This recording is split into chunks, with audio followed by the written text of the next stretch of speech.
പരിശുദ്ധ അമ്മയുടെ സ്വർഗാരോപണ തിരുനാൾ അടുത്തു വരികയാണല്ലോ. അമ്മയുടെ മക്കളായ നമുക്ക് കൊച്ചു കൊച്ചു സുഹൃതജപങ്ങൾ ചൊല്ലി അമ്മയുടെ സ്വന്തമാകാം. എൻ്റെ കൊച്ചു വെന്തിങ്ങ മാതാവേ, ഞാൻ മരിച്ചു വരുമ്പോൾ എനിക്കായി സ്വർഗവാതിലുകൾ തുറന്നും നരകവാതിലുകൾ അടച്ചും എസ്പ്രക്കാനക്കാരുടെ വാതിൽ ചാരിയും 12 മെഴുകുതിരി കത്തിച്ചും ഏവങ്കേലിയം പുസ്തകം തുറന്നു പിടിച്ചും മലാഖമാരുടെ സംഗീതം പാടിയും എന്നെ അങ്ങ് സ്വീകരിക്കണമേ. ആമേൻ. എൻ്റെ കൊച്ചു വെന്തിങ്ങ മാതാവേ, ഞാൻ മരിച്ചു വരുമ്പോൾ എനിക്കായി സ്വർഗവാതിലുകൾ തുറന്നും നരകവാതിലുകൾ അടച്ചും ശുദ്ധീകരാത്മാക്കളുടെ വാതിൽ ചാരിയും 12 മെഴുകുതിരി കത്തിച്ചും ഏവങ്കേലിയം പുസ്തകം തുറന്നു പിടിച്ച് വായിച്ചും മാലാഖമാരുടെ സംഗീതം പാടിയും എന്നെ അങ്ങ് സ്വീകരിക്കണമേ. ആമേൻ.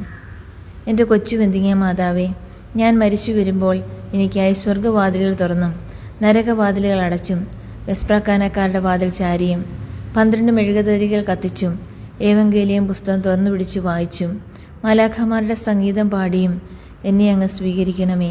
ആമേൻ. ഒരു സുഹൃതജപം കൂടി നമുക്ക് പരിശുദ്ധ അമ്മയോട് ചൊല്ലി പ്രാർത്ഥിക്കാം. പരിശുദ്ധ അമ്മേ, എൻ്റെ നല്ല അമ്മേ, എൻ്റെ ഹൃദയം അങ്ങേ തിരുപുത്രന് എഴുന്നള്ളി വരുവാൻ തക്കവിധം വാസയോഗ്യമാക്കണമേ. പരിശുദ്ധ അമ്മേ, എൻ്റെ നല്ല അമ്മേ, എൻ്റെ ഹൃദയം അങ്ങേ തിരുപുത്രന് എഴുന്നള്ളി വരുവാൻ തക്കവിധം വാസയോഗ്യമാക്കണമേ. പരിശുദ്ധ അമ്മേ, എൻ്റെ നല്ല അമ്മേ, എൻ്റെ ഹൃദയം അങ്ങേ തിരുപുത്രന് എഴുന്നള്ളി വരുവാൻ തക്കവിധം വാസയോഗ്യമാക്കണമേ. പരിശുദ്ധ അമ്മേ, എൻ്റെ നല്ല അമ്മേ, എൻ്റെ ഹൃദയം അങ്ങേ തിരുപുത്രന് എഴുന്നള്ളി വരുവാൻ തക്കവിധം വാസയോഗ്യമാക്കി മാറ്റണമേ.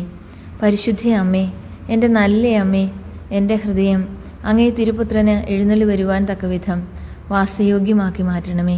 പരിശുദ്ധ അമ്മേ, എൻ്റെ നല്ല